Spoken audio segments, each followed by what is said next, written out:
Olá, tudo bem? Começa agora uma série inédita de estudos das profecias da Bíblia. Esta é a série O Grande Conflito e o tema de hoje é o livro que revela tudo. Aqui nas minhas mãos eu tenho a palavra de Deus, a Bíblia Sagrada. No capítulo 1 do Apocalipse, no versículo 3, lemos: Bem-aventurados aqueles que leem e aqueles que ouvem as palavras da profecia e guardam as coisas nela escritas, pois o tempo está próximo. Meu amigo, vivemos exatamente num tempo em que o grande conflito entre o bem e o mal se intensifica cada vez mais. E a palavra de Deus, a Bíblia Sagrada, é a base, é o livro-chave para nos mostrar exatamente em que posição devemos estar, que posição tomar nesse grande conflito. Por exemplo, para que você seja bem-sucedido e seja vitorioso nessa guerra entre o bem e o mal, é preciso conhecer algumas coisas importantes sobre a Bíblia. A Bíblia Sagrada tem 66 livros, sendo 39 no Velho Testamento e 27 no Novo Testamento. Ela foi escrita por aproximadamente 40 pessoas num período de aproximadamente 1.600 anos.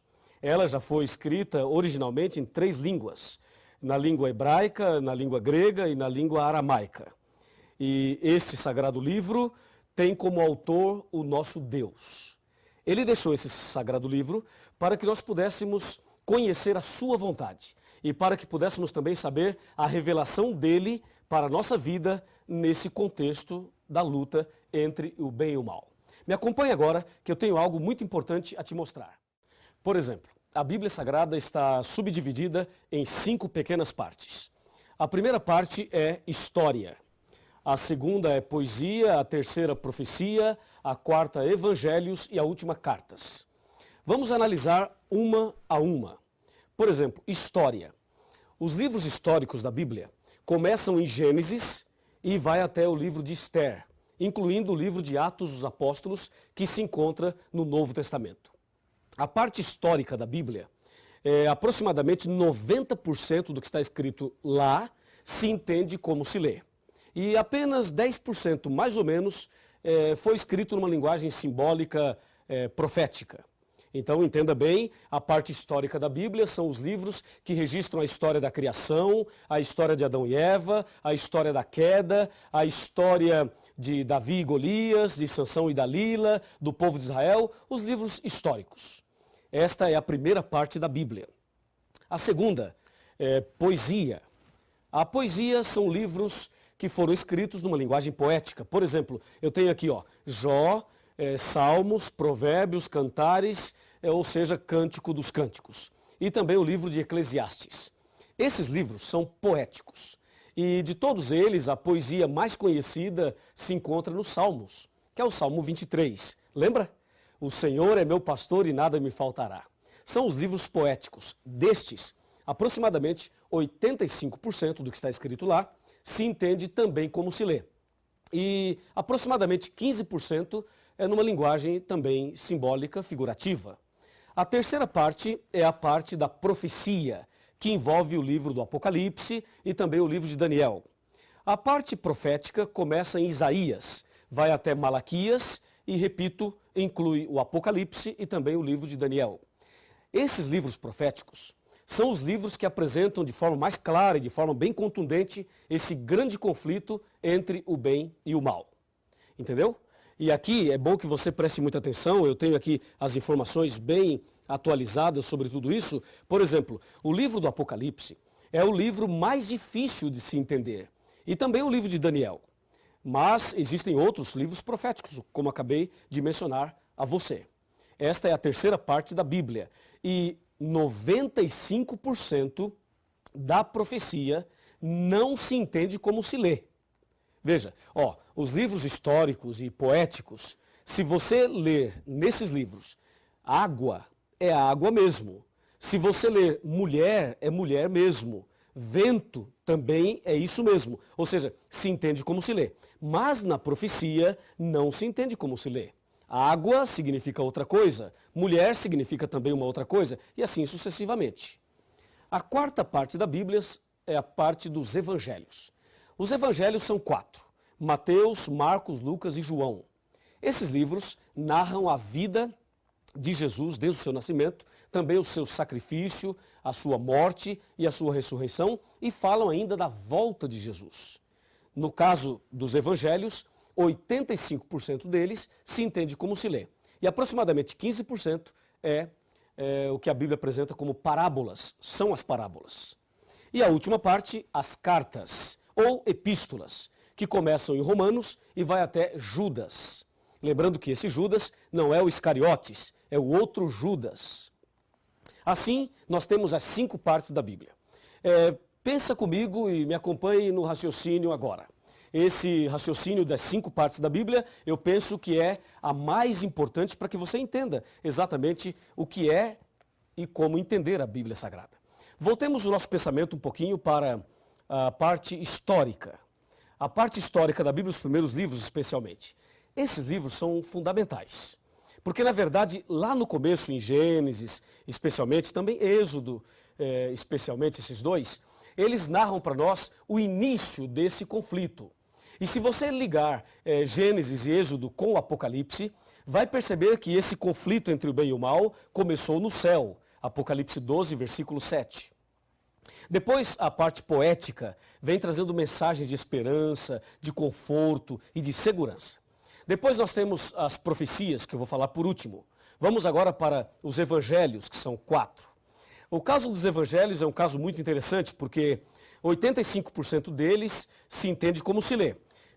Pensa comigo o seguinte, Jesus estava andando e encontrou um homem cego, ok? Colocou a mão sobre ele e disse, vê, e o cego viu.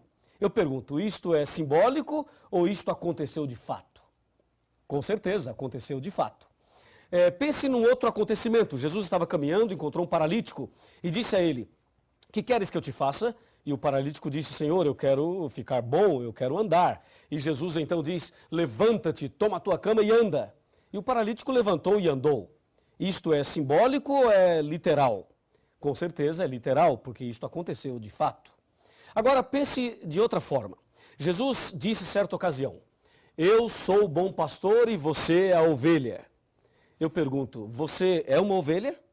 Claro que não, você é uma pessoa, tem 2 pernas, 2 pés.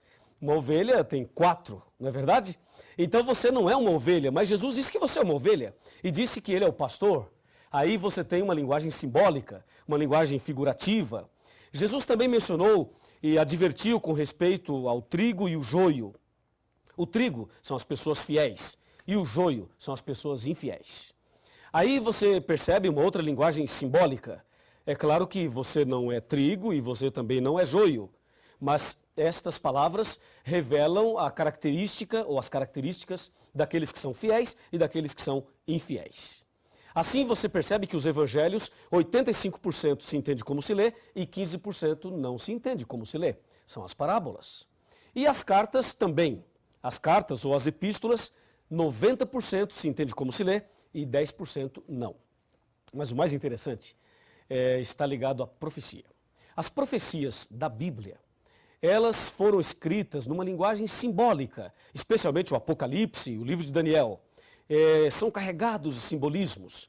E isto é algo que preocupa muita gente. E há muitas pessoas que não gostam de estudar a profecia porque não entendem. Vamos observar algumas coisas da profecia. Abra sua Bíblia aí. Eu vou abrir a minha aqui também para dar um exemplo. Vejamos Apocalipse capítulo 7, versículo 1. Aqui diz. Abriu a sua Bíblia? Ok? Então vamos ler. Depois disto vi 4 anjos em pé nos 4 cantos da terra, conservando seguros os 4 ventos da terra, para que nenhum vento soprasse sobre a terra, nem sobre o mar, nem sobre árvore alguma. Percebeu alguma coisa diferente? Se você não percebeu, eu vou ajudá-lo. Aqui diz que tem 4 anjos nos 4 cantos da terra, segurando os ventos. Primeiro problema, a terra é quadrada? Ou é retangular para ter 4 cantos? Não, a terra é redonda. Ela não tem 4 cantos. Ora, se não tem 4 cantos, por que o Apocalipse fala que tem 4 anjos nos 4 cantos da terra? Percebeu? A profecia não se entende como se lê. E mais, diz que os 4 anjos estavam segurando os ventos. Será que dá para segurar os ventos? E será que os anjos estão impedindo os ventos de soprarem? Claro que não, porque se isto acontecesse, nós estaríamos mortos. Então, ficou claro que a profecia não se entende como se lê. E aí você deve pensar, pastor, como é que se entende? Calma, nós vamos chegar lá. Esse é apenas o primeiro estudo dessa série. Veja um outro exemplo. Abra sua Bíblia em Apocalipse 12 e confira comigo o que diz o Apocalipse 12. Versículo 1. Viu-se grande sinal no céu, a saber, uma mulher, vestida do sol, com a lua debaixo dos pés e uma coroa de 12 estrelas sobre a cabeça. E aí? Na sua cidade, na sua rua, no seu bairro, você já viu uma mulher assim? Claro que não, não existe. As mulheres são bonitas, não há dúvida nenhuma, mas uma mulher como esta aqui não existe. E se não existe, por que o Apocalipse apresenta uma mulher assim? Percebeu? Mais uma prova de que a profecia não se entende como se lê, até porque uma mulher assim não existe. É ou não é? E se você observar aqui, ó, o capítulo 13, e aqui está o ponto que as pessoas têm medo, ficam assustadas, mas não fique com medo, porque a Bíblia vai nos revelar tudo nesta série do grande conflito. Veja Apocalipse 13, versículo 1.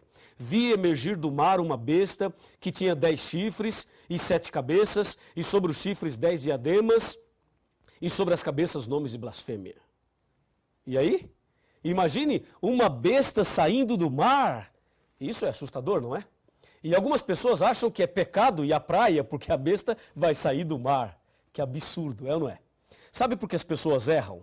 Sabem por que as pessoas interpretam erradamente a Bíblia e pregam uma coisa que a Bíblia não diz, não ensina? É justamente porque não estudam a Bíblia. E você está de parabéns porque está aqui hoje estudando a Bíblia conosco. Em São Mateus capítulo 22, versículo 29, está escrito assim, ó: errais por não conhecer as Escrituras e nem o poder de Deus.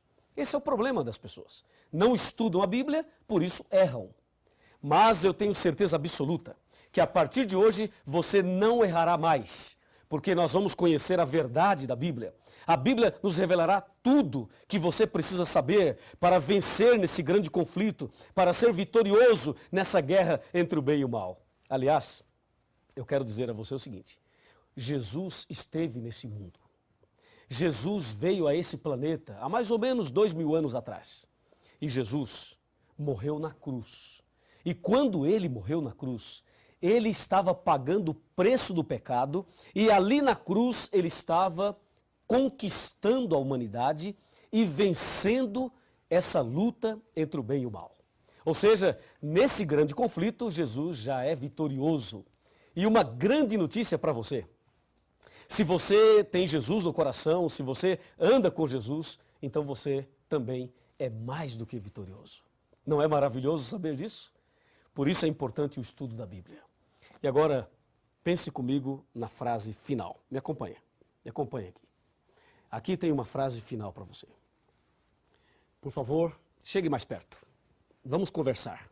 Pode chegar mais perto, um pouquinho mais. Um pouquinho mais. Olhe bem dentro dos meus olhos. Está olhando? É o seguinte: eu não te conheço. Não sei o seu nome, não sei quem você é, não sei onde você mora. Mas eu sei que você deve ter suas lutas, seus problemas, suas dificuldades. Deus conhece você e Deus também me conhece. E eu não sei exatamente por que você está aqui hoje estudando a Bíblia. Mas uma coisa eu te digo em nome de Jesus. Em João 8,32 está escrito aqui na palavra de Deus o seguinte: e conhecereis a verdade, e a verdade vos libertará. Se você conhecer a verdade a partir de agora, se você fizer essa série completa, você vai conhecer toda a verdade. E Deus vai libertar você. Vai transformar sua vida. Vai fazer de você a pessoa mais feliz do mundo. E nesse grande conflito, você será vitorioso. Você será vitoriosa. Presta atenção, minha amiga. Presta atenção, meu amigo. Eu vou orar por você. E Deus te dará a vitória nesse dia e nessa série de estudos bíblicos. Você não quer aceitar fazer o curso completo e não quer ter Jesus no coração e você não deseja ser vitorioso também nessa guerra entre o bem e o mal? Que pergunta que eu estou fazendo. É claro que você deseja, é claro que você quer. E se você assim deseja, se você quer isto, então feche os seus olhos e vamos falar com Deus. Querido Pai Celestial, muito obrigado por esse primeiro estudo da Tua Palavra. Ela é lâmpada para os nossos pés e luz para os nossos caminhos. Ela revela Jesus, aquele que já venceu na cruz em nosso lugar. Ajuda-nos agora a conhecer melhor a Tua Palavra e a andar nos Teus caminhos. Abençoe essa pessoa que está orando comigo nesse instante e envia o Espírito Santo para fazer o milagre na vida desta pessoa que tanto necessita. Em nome de Jesus. Amém. A sua entrega é total. Você não pôde mais adiar. Jesus chegou ao seu coração, chamou por seu nome, você atendeu. Algumas lágrimas vêm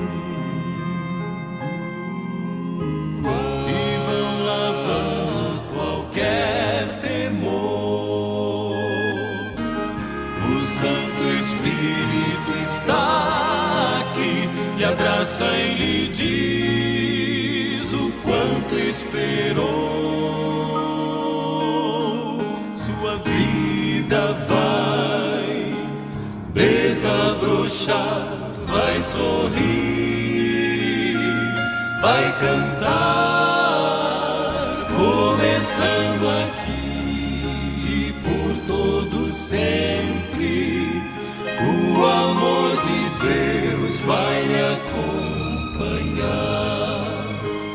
Ele prometeu, jamais vai deixá-lo. Você não estará sozinho a vagar. Deus vai lhe amparar.